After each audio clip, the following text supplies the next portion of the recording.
Welcome to the Mom Owned and Operated podcast, the podcast about moms and for moms, where we have candid conversations about running a business, raising a family, and remembering ourselves. I'm your host, Rita Suzanne, a single mom of four, digital strategist, and provider of no-nonsense business strategies and tactics.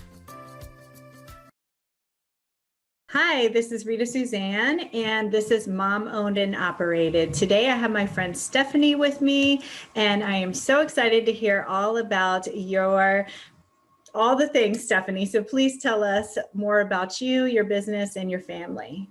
Yes. Hi, I'm so glad to be here with your community. Thank you for having me on here, Rita. So as Rita mentioned, I am Stefanie.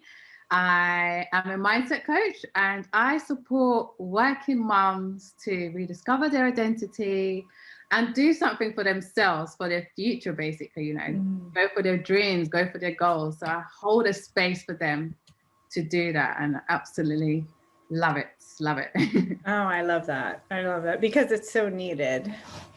Yes, because, especially I'm sure as as a mom, we get so busy with just mommyhood that we don't create that space to really think about what we want for ourselves or how to dream, should I even say.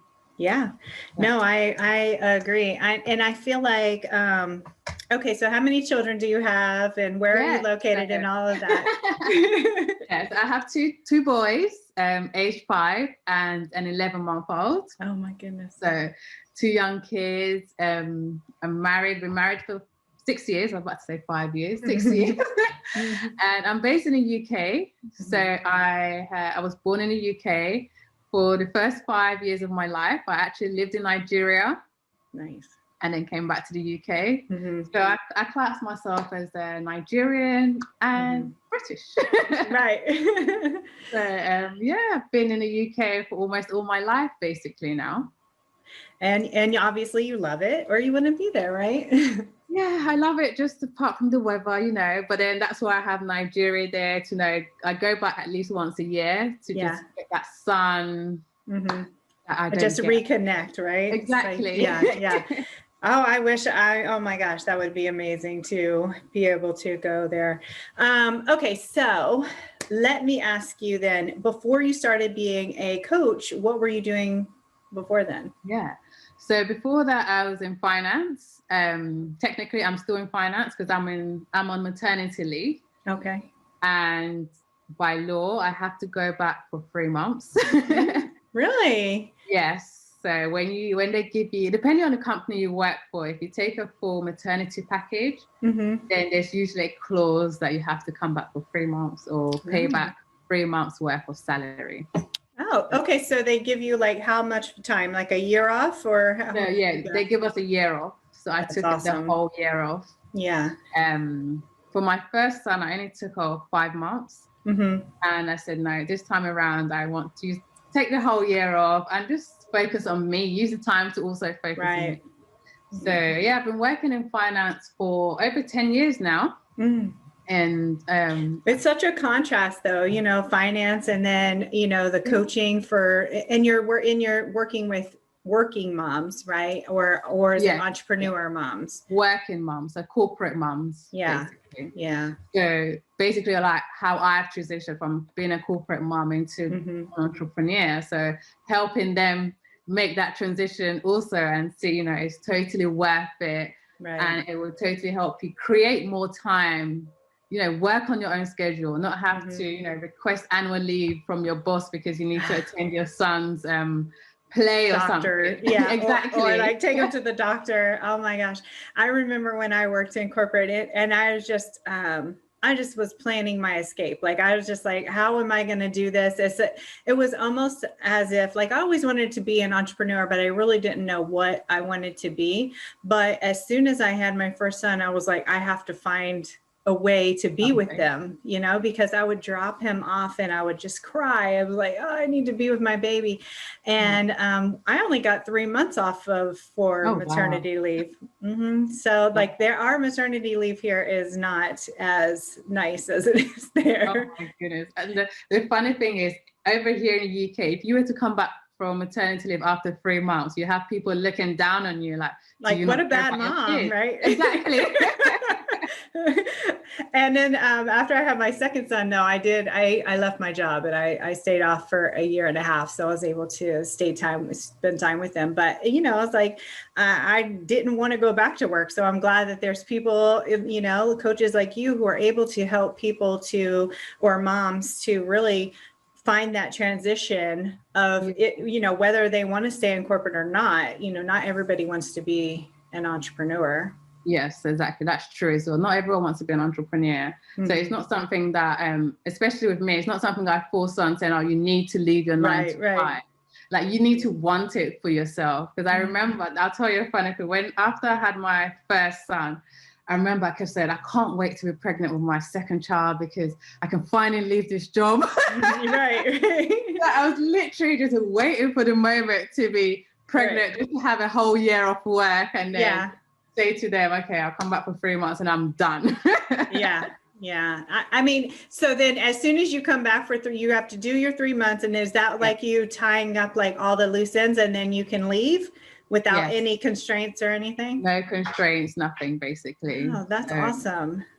It's in the plan. I'm really looking forward to it. Right. And I know your little ones are there, so don't worry about anything. But okay, so besides the corporate, so what is your biggest challenge being a mom and doing all of the things that you're doing? Like, I know you're off of your finance job, but you're still finding clients and being a coach. So is it hard to juggle all of the things? Initially, when I first started, my first son was in school. Sorry.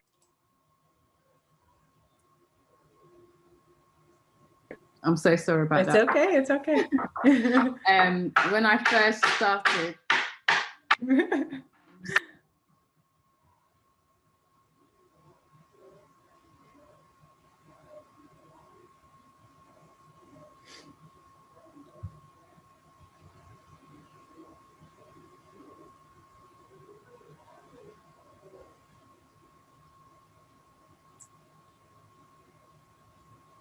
I actually thought it was my first son. It was the 11-month-old that's tapping on the door. He's in there banging the blocks and you're like, stop it. And he's like, no. I'm so sorry about that. No worries. Okay. I mean, we're all moms. Like this is real life, right? This is not like, exactly. facade and I'm not cutting it out. So don't worry. So as I was saying, so I remember when I first started my business, my first son was at school. So my baby was still a baby, so he slept lots of nap times. Right. So I could work around his nap times. I could book meetings because I knew the times he was going to sleep once he's been fed. Fine, do my live videos.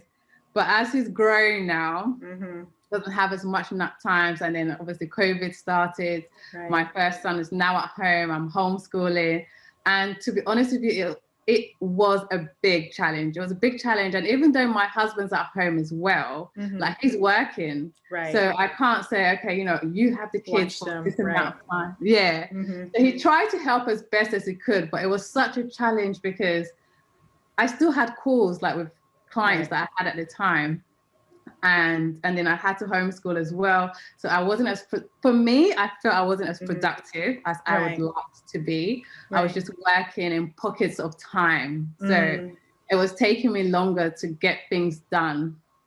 But as time has gone on, I've learned to adjust to it. I have to wake up early in the morning or work really late at night to get like my core tasks done. And then with clients, I obviously explain to them I do have young kids. And luckily I've been blessed. Like the clients I've had so far, they're really understanding. Well, they're moms, right? So exactly. Yeah. Exactly. So if I have to like stop to like feed my son, or I try to do it when my husband's at home as well. So I can say, you know, I've got a call for an hour, 30 minutes, just watch the kids kind of thing. But yeah, it's definitely a struggle, and it's just finding times for you to work. Like I said, I work late at night sometimes because I know during the day I'm with the kids. Right.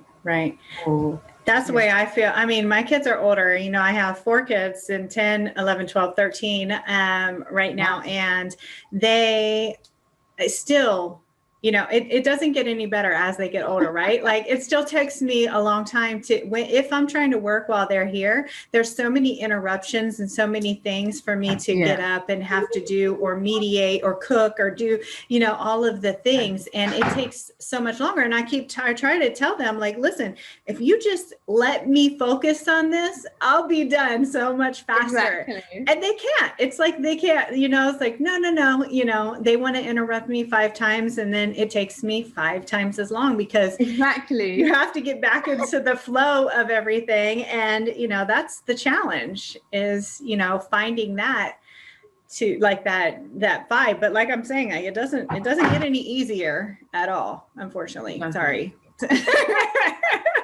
It's like, it doesn't get any easier, but at the same time, it's just knowing that, you know, you can still do what you want to do. You're still going to have those interruptions. The kids are still going to be there.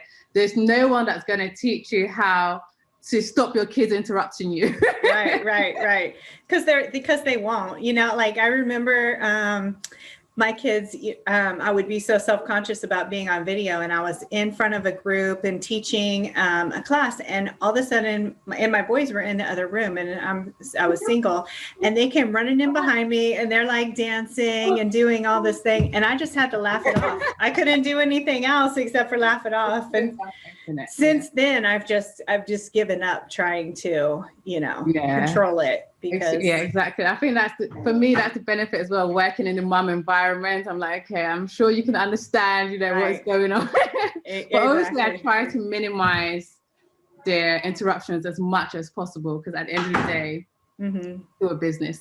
right. Because you still want to project like being, you know, professional, and still like giving your clients the attention that they need without it being like, oh, sorry, you know, all the things.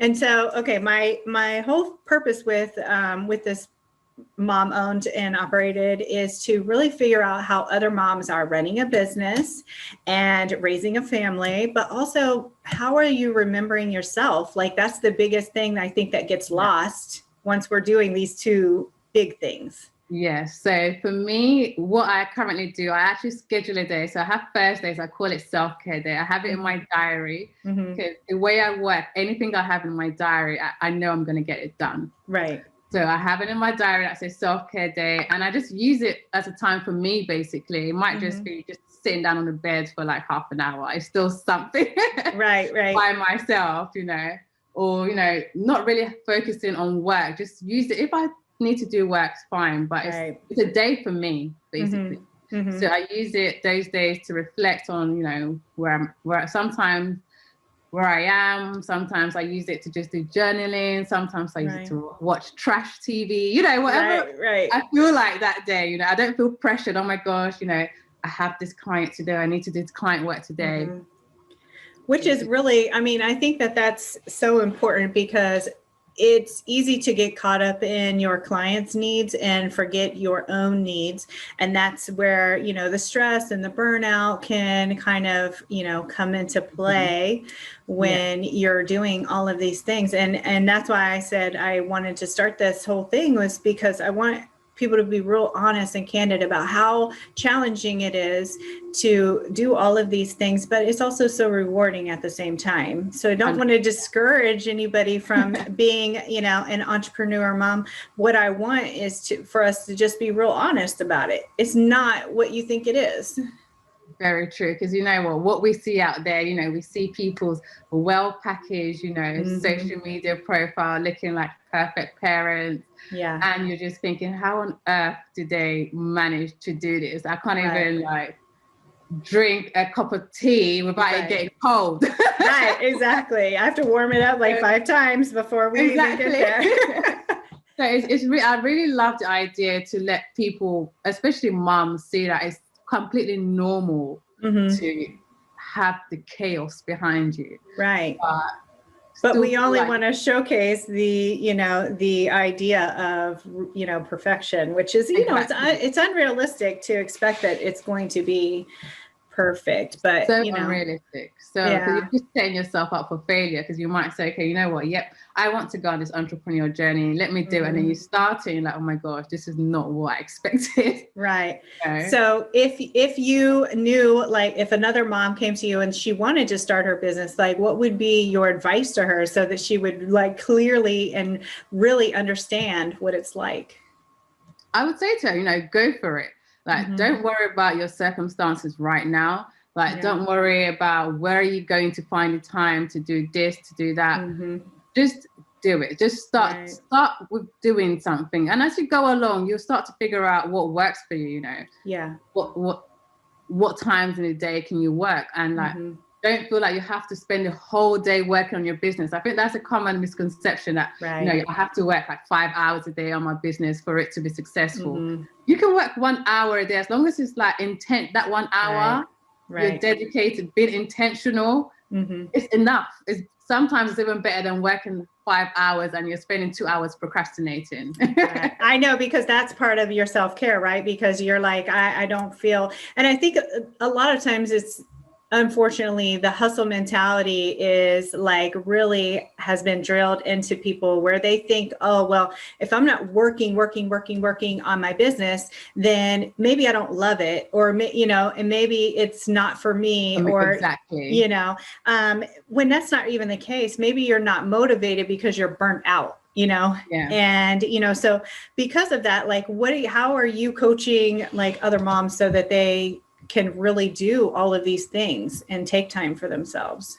Yeah. So what I like to say is, like, prioritize. What exactly is it that you want to achieve? Let's start working on little bits at a time. Let's get clear on exactly what do you want to do? What do you love doing? What do you enjoy the most? It's really important you do something that you enjoy as well, and you're not doing it because you're seeing other people doing it, or you're seeing other people making money from it. It's like, what do you really enjoy the most? Or assuming that they're making money off of it, right? Love that. Yeah. So just, getting clear, and also why do you want to do it? Because when you have that reason, then you're motivated to find time in the day to do this. Right. And there are going to be activities, that's not fun. Let's be real. But because you know what your end goal is, you'll find a way to do it.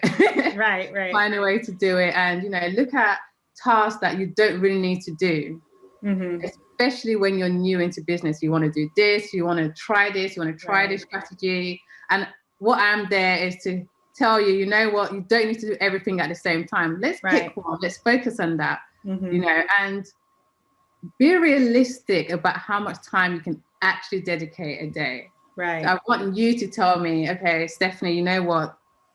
To be honest with you, I can only do 2 hours a day. And I'm not going to say to you, no, Rita, you need to do 5 hours a day. Let's work with those 2 hours. So that is ways that can help you prevent yourself from being burnt out, from being overwhelmed as well. Because, I've been through it, so I can share with you my experience, so that you don't make mistakes that maybe myself or like other people I've worked with have made as well. Yeah, because I think that a lot of times I feel like I'm more productive if I'm only taking those 2-3 hours of focus time versus the 8 hours of, again, interruptions. And then that's when I'm feeling burnt out. And I always make sure that I take off the weekends, because if I don't, 100%.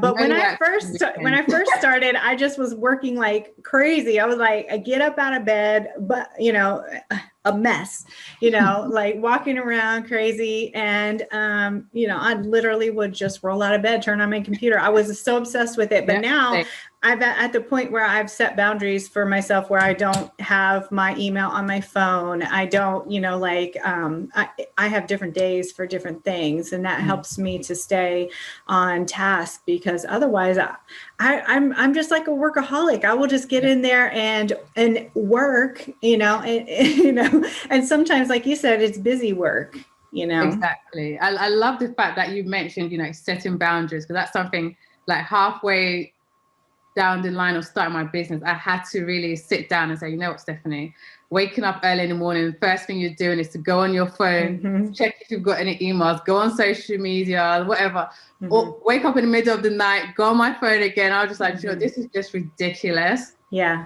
But I had to like set boundaries as well myself to say, okay, these are the times I'm going to work. I actually had to turn off all notifications on my phone for my social media, for my emails. Even till now, I literally have to go into my email to say, okay, I've got an email. And like my Instagram or my Facebook, I have to go into them to be, I have notifications, rather than before, oh, I've got notification. Oh, it was so and you're so reactive, right? You're like, just like, and then like, let's say that you do wake up and everything is going great, and then somebody sends you an email, and it can just change the whole mood of your entire day, and just really takes away from your overall, I guess, feeling good about everything. Yeah. So true. So then what are your top tips for helping someone maintain like a healthier mindset? Because that's what we all need. Yeah. So number one, I think we've touched on that already, is setting boundaries with people around you. Especially when you are starting to make a transition, there are going to be people that don't support you, that are not used to this transition that you're about to make. So you need to protect your energy. Right. Otherwise, that's where your self-doubt is going to creep in. You are going to open the doors to all your negative thoughts, because, this person is telling you what makes you think, this. Right. You start questioning. Right. Exactly. So when you set those boundaries that, I'm not going to discuss my business with certain people, then, you're not opening the door for them to give their feedback, because you don't need it. Right. No, I agree with that, because I can't even tell you how many people, my mom, my mother, my ex-mother-in-law, my ex-husband, both of my ex-husbands, you should just go get a regular job, because they don't understand the work that is involved with being an entrepreneur, And so if I'm just talking to you and I'm, saying, what should I do about this? Like that, you shouldn't, bounce any ideas off with them, because they are not really in the same mindset as you. And they're just going to tell you, look, this sounds hard. You need to just walk away, Exactly. Yeah. Exactly. Because in their mind, they're like, they want to help you be, I guess, better by getting that job. And you're like, well, wait a minute, I don't want that job. I want to do these things instead. Because they see it as the easier way, right. Just get the security, right. Exactly. The security and all of that stuff. But we're like, I guess living on the edge. We want that up and down, right? Exactly. It's a ride. It's a roller coaster ride. Yeah. So tell us just a little bit about like, what is your, like a typical day for you? Typical day for me right now is, the night before, go into my diary and, look at what I have planned for the next day, basically. Right. And then in the mornings, it's usually getting ready for getting his school stuff ready, blah, blah, blah, whatever he needs to do with school. And the Monday to Wednesdays, my husband helps out with his homeschooling. So from about 10 o'clock, that's when I start looking at my emails. Yeah. I usually don't have any calls booked until after 1 p.m. my time. Yeah. So I have the mornings just to get everything ready that I need to do, read any emails, respond to any correspondence, read through any client work that I need to read through. Right. And then in the afternoon, if I have clients, I will have my coaching calls. If I don't have clients, then it's usually like networking calls, like coffee chats. Right. Or, doing like sales or marketing activities. Depending on the day of the week, I have different things for different days, like you as well. Yeah. I mean, it works better, right? Yeah. And then we have, lunchtime, sort the kids out once again. I have a break for myself. Yeah. Then client work. And I usually start winding down, to be honest, about 4 p.m. And then I have late calls for like my American clients, right, from 8 p.m. where my kids are asleep.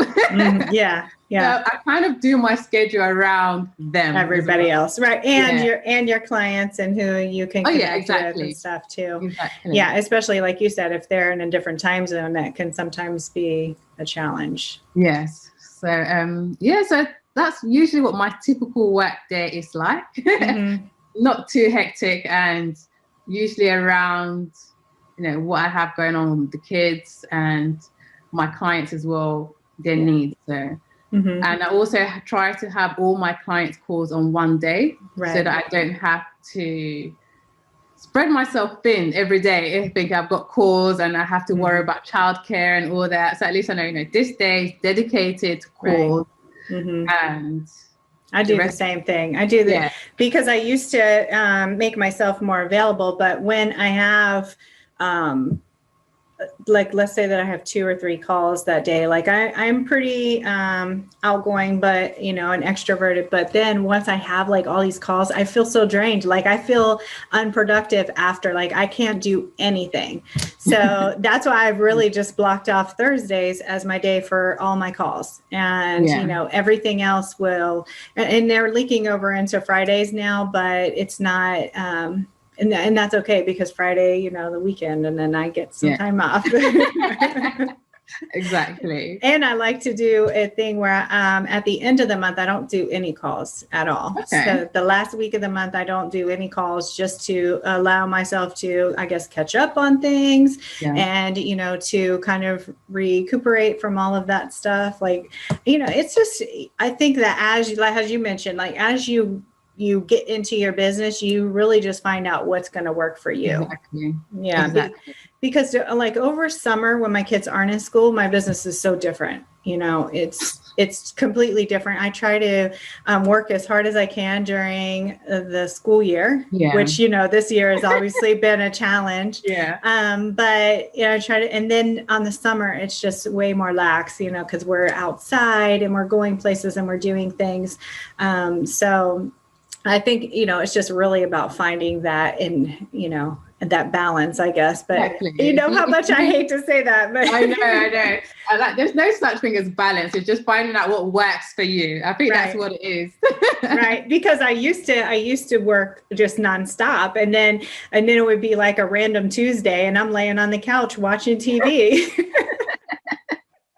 And now I'm like, oh shoot, I have a call later, So, I think it's just really about finding what works for you and just being realistic about what's involved with your business, because it's not just about the service that you have, right? Like you mentioned, it's about networking. I have to do all these things. I have to meet. Yeah. And a lot of times that's the hard part, it is. Not a lot of time. That is the hard part. For me, anyways, that's the hard part. Because that's not the thing. Like I started this business so that I could do this. I didn't know that I had to do all these other things too. Exactly. Yeah. So. Exactly. So if someone wants to find you online, where can they find you, and what's where are you hanging out? I'm on Instagram. You can find me on Instagram. Stephanie Gabriella Coaching. I am on there. I do also have a Facebook group where, I'm creating a community of moms. So it's actually called Confident Female Bosses. Nice. But most of the time, you can find me on Instagram, shoot me a DM. And I always love meeting other moms, even moms in business. I love networking as well. Right. So I love that you're spending time even, doing the coffee chats and stuff. Those can be, so nice. And it's so fun to connect with other moms, which I think was my intention with starting this, was so that I could connect with other moms, because I have single friends who are entrepreneurs as well. And, I think that I love them and everything, but they don't really understand what it's like, how we're juggling all of these things. They're just like, oh yeah, I just spent 6 hours sitting down and doing my thing. And I'm just like, damn, that must be nice. Really nice. Yeah. I feel as mompreneurs, we're always on the go. There's always something going on. Yeah, exactly. And if we're lucky enough to get 2 hours of uninterrupted work time, then we just make the best of it, right? Exactly. Well, Stefanie, it's been so nice meeting you, and I'm so glad that you could take some time out and chat with us and tell us all about you and your business. My absolute pleasure. It's been so nice talking with you as well. Like, really enjoyed the conversation. Thank you again. And there you have it. I want to encourage you to remember that being a mom who runs her own business is not easy. We all struggle, but just keep moving forward and don't forget to make time for yourself. As moms, we are usually the first thing to go to the bottom of the list. If your business is overwhelming you and you need real solutions, not just some sugar-coated suggestions, apply to work with me at ritasuzanne.com/apply.